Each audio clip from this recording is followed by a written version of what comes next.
Di video kali ini gue bakal ngebahas 3 foto atau video yang ternyata menyimpan kisah penuh misteri guys. Dari luar mungkin terlihat biasa aja, tapi kalau lo tahu cerita di baliknya, dijamin bikin bulu kuduk berdiri. Setiap gambar dan rekaman ini punya latar belakang yang mengejutkan, ada kejadian tragis, ada peristiwa yang sempat bikin heboh, dan ada juga yang awalnya penuh tanda tanya sebelum akhirnya terpecahkan. Tapi satu hal yang pasti, semuanya bakal bikin lu bertanya-tanya apa yang sebenarnya terjadi. Kenalin guys, gue Awan dan selamat datang di MKS Story.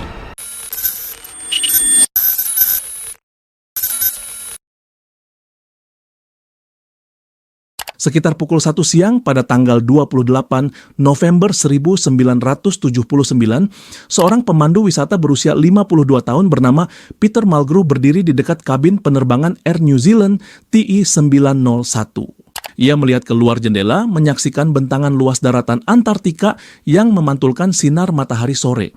Peter kemudian mengambil mikrofon, mengumumkan kepada 237 penumpang bahwa mereka kini tengah terbang di atas benua es tersebut. Mendengar itu, para penumpang langsung bersemangat. Mereka mengeluarkan kamera dan mulai mengabadikan pemandangan spektakuler dari balik jendela.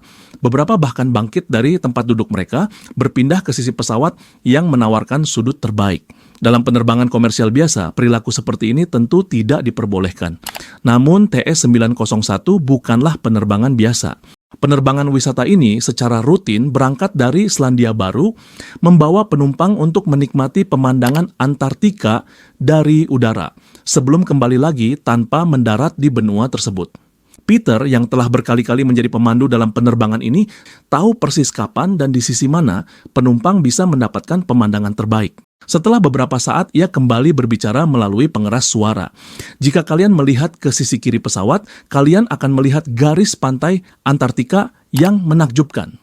Seketika, para penumpang berbondong-bondong ke arah tersebut, kamera mereka siap mengabadikan momen. Tak lama kemudian, Peter memberitahu mereka untuk berpindah ke sisi kanan. Sekarang lihat ke kanan, kalian akan melihat Gunung Erebus, gunung yang sangat megah. Gunung Erebus memang terkenal dengan keindahannya yang luar biasa. Peter sudah terbiasa mendengar kekaguman para penumpang setiap kali mereka menyaksikan gunung itu dari udara. Namun kali ini, di tengah kekaguman mereka, terjadi sesuatu yang tak terduga. Tiba-tiba, pesawat berguncang hebat. Salah seorang penumpang yang berada di sisi kanan berhasil mengambil sebuah foto sesaat sebelum bencana terjadi. Dalam foto tersebut, tampak tanda-tanda hitam di jendela yang diyakini berasal dari oli mesin atau mungkin jelaga dari Gunung Erebus. Namun, Gunung Erebus bukanlah gunung biasa, ia adalah gunung berapi aktif, dan pada hari naas itu terjadi kesalahan dalam navigasi penerbangan. Alih-alih melintas dengan aman mengelilingi gunung, pesawat justru berada di jalur yang salah, dan sebelum para pilot sempat menyadari kekeliruan tersebut, TS901 menabrak lereng gunung dengan kecepatan tinggi.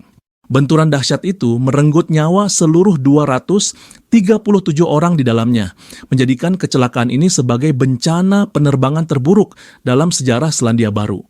Sejak tragedi itu, Air New Zealand menghentikan penerbangan wisata ke Antartika dan tidak pernah lagi menawarkan perjalanan serupa. Pada malam 29 Desember 1986, seorang petugas patroli Jalan Raya California bernama Craig Payer sedang mengendarai mobil dinasnya di sepanjang Interstate 15 di San Diego, California. Di dalam mobilnya ada seorang reporter berita dari NBC di kursi belakang, serta seorang juru kamera di kursi penumpang. Mereka sedang merekam segmen tentang keselamatan berkendara di jalan raya yang akan ditayangkan dalam siaran berita malam itu. Saat menyusuri jalanan, petugas Payer melewati sebuah rambu yang bertuliskan Mercy Road, sebuah jalan keluar dari jalan raya. Ia kemudian menoleh ke tim berita, menunjuk ke arah rambu tersebut, dan berkata, "Di sanalah mereka menemukan mayatnya."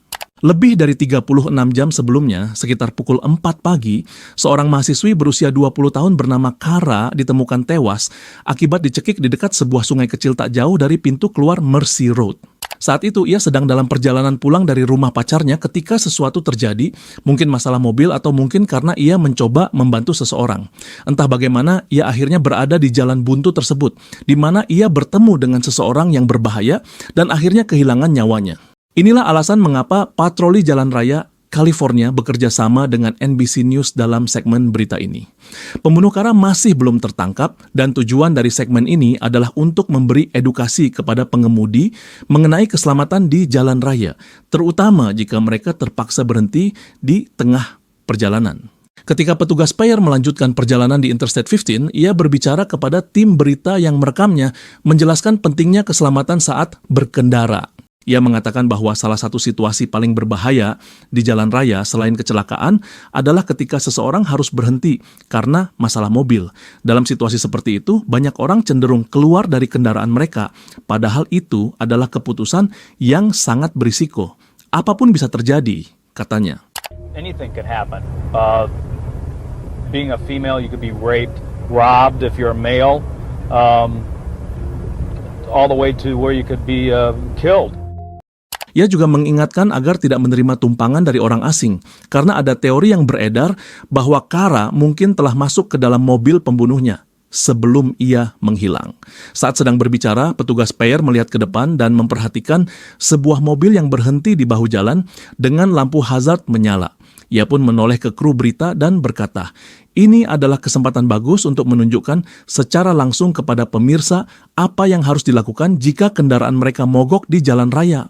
Ia kemudian menghentikan mobil dinasnya tepat di belakang kendaraan yang mogok, keluar dari mobil, dan memberi isyarat kepada tim berita untuk ikut serta. Petugas Payer berjalan ke sisi penumpang mobil tersebut dan melalui jendela yang terbuka, ia meminta pengemudi untuk keluar dan berbicara dengannya. Sang pengemudi pun menurut dan saat kamera terus merekam, petugas Payer menanyakan apa yang terjadi dengan kendaraannya. Pria itu menjelaskan bahwa ia kehabisan bensin, lalu meninggalkan mobilnya untuk berjalan ke pom bensin dan membeli bahan bakar. Namun, meskipun ia sudah mengisi ulang tangkinya, mobilnya tetap tidak mau menyala. Pada titik ini, petugas Payer menyadari bahwa pria tersebut telah melakukan hal yang seharusnya dihindari oleh pengendara dalam situasi darurat seperti ini. Dalam segmen keselamatan yang direkam bersama kru berita, petugas Payer menegaskan betapa berbahayanya meninggalkan kendaraan yang mogok di jalan raya. Ia menatap pengemudi yang mobilnya mogok dan berkata, "Apakah Anda sadar betapa berisikonya berjalan sendirian di jalan raya seperti ini?" Pengemudi itu hanya mengangkat bahu dan menjawab singkat, seolah-olah tidak terlalu memikirkannya. Setelah itu, petugas Payer memanggil truk derek untuk membantu pria tersebut. Mobilnya akhirnya diderek dan pria itu pun melanjutkan perjalanannya. Sementara itu, petugas Payer kembali ke mobil patrolinya bersama kru berita dan mereka melanjutkan syuting. Usai menyelesaikan pengambilan gambar, kru berita memberitahu petugas Payer jam berapa segmen tersebut akan ditayangkan di NBC malam itu. Seperti yang dijanjikan, segmen tersebut akhirnya ditayangkan. Saat itu, petugas Payer duduk di depan televisi, menonton dirinya sendiri di layar kaca. Dari sudut pandangnya dan dari sudut pandang patroli Jalan Raya California, segmen tersebut berjalan dengan baik. Durasi sekitar 1,5 menit menyentuh semua poin penting terkait keselamatan di jalan raya, serta menampilkan momen saat petugas Payer berbicara dengan seorang pengemudi yang kendaraannya mogok. Bagi kebanyakan orang yang menonton, segmen tersebut tampak seperti video keselamatan rutin, tidak ada yang mencurigakan atau menarik perhatian secara khusus. Namun, bagi beberapa orang, segmen tersebut menunjukkan sesuatu yang mengerikan.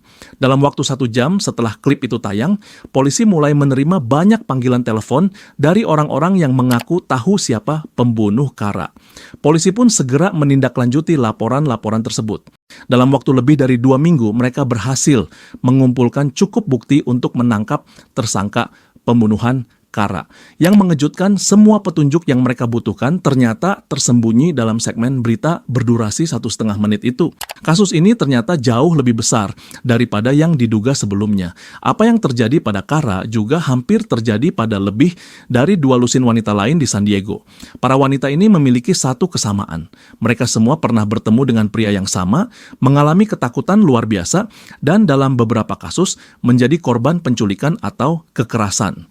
Beruntungnya mereka berhasil selamat, meskipun mengalami trauma mendalam. Namun, Kara tidak seberuntung mereka. Pada malam tanggal 27 Desember 1986, ia keluar dari Interstate 15 di pintu keluar Mercy Road dan berhenti di jalan buntu tersebut.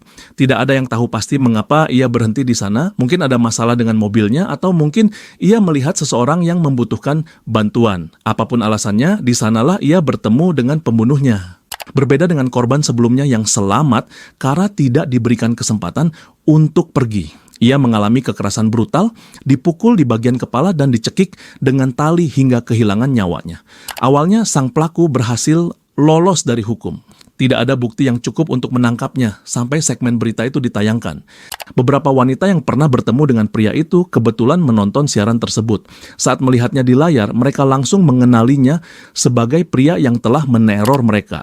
Mereka pernah melaporkan kasus mereka ke polisi, tetapi sebelumnya tidak ada tindakan yang diambil. Namun kini mereka melihatnya secara langsung di TV berbicara tentang keselamatan di jalan raya. Ironisnya, ia adalah orang yang selama ini mereka takuti. Yang lebih mencurigakan saat segmen itu ditayangkan, pria dalam video tersebut terlihat memiliki luka baru di atas matanya. Ini semakin memperkuat dugaan mereka bahwa dialah pelaku yang mereka cari. Para korban segera menghubungi polisi dan melaporkan temuan mereka.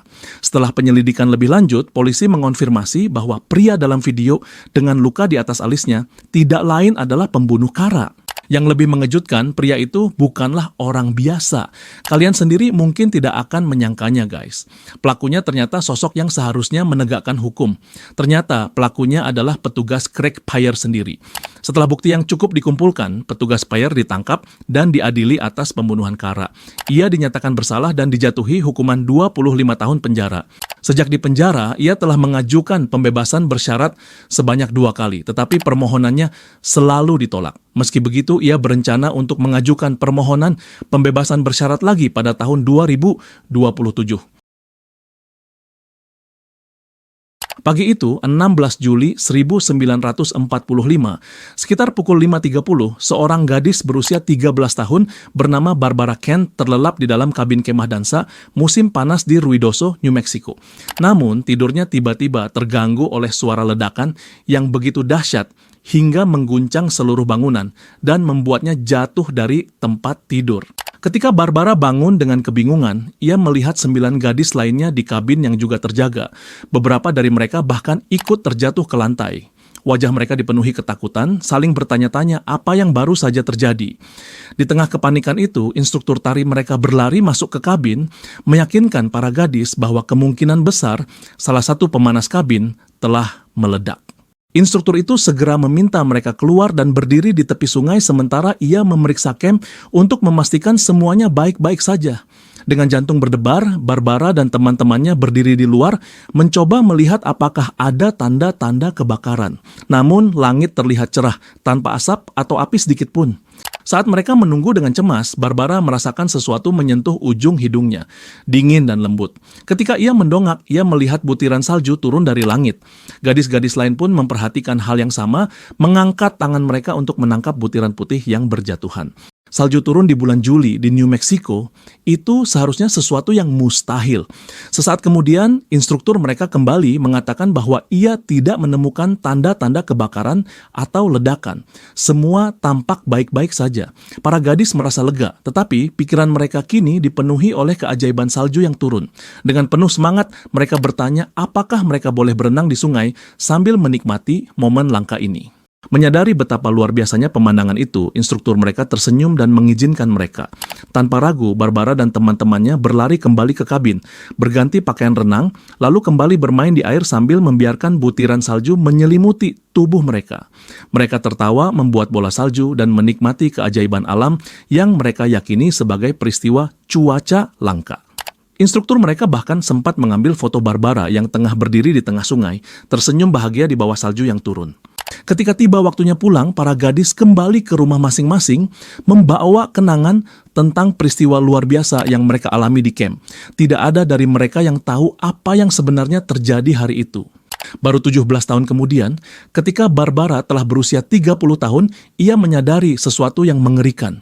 Satu persatu, teman-temannya yang ikut dalam perkemahan itu meninggal dunia. Semuanya didiagnosis dengan kanker agresif yang dengan cepat merenggut nyawa mereka.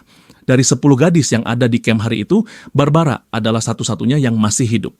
Namun, jawaban atas misteri itu baru terungkap beberapa dekade kemudian, pada tahun 2006.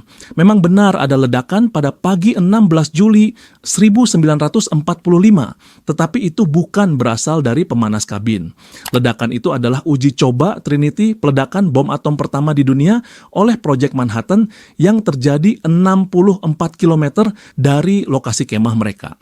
Tanpa peringatan kepada warga sipil di sekitar area tersebut, ledakan nuklir ini menyebabkan kejatuhan radioaktif yang menyelimuti wilayah seluas 241 km, mencemari udara dan tanah yang dihuni oleh lebih dari 500 juta orang, termasuk 10 gadis remaja yang bermain salju di tepi sungai. Salju yang mereka anggap sebagai keajaiban musim panas sebenarnya adalah partikel radioaktif yang turun dari langit. Selama bertahun-tahun, paparan radiasi itu menggerogoti tubuh mereka, menumbuhkan kanker yang akhirnya menghilangkan nyawa 9 dari mereka. Foto yang diambil instruktur Barbara di tengah sungai, yang dulu tampak seperti gambaran kebahagiaan, kini memiliki makna yang jauh lebih kelam. Dalam gambar itu, Barbara terlihat tersenyum, tak menyadari bahwa salju ajaib yang jatuh di sekelilingnya adalah sesuatu yang kelak merenggut hampir semua orang yang ada di foto itu. Meskipun Barbara tidak meninggal muda, ia harus hidup dengan berbagai penyakit terkait radiasi selama sisa hidupnya. Konsekuensi dari sebuah eksperimen rahasia yang dilakukan tanpa memperhitungkan nyawa warga sipil yang tidak bersalah.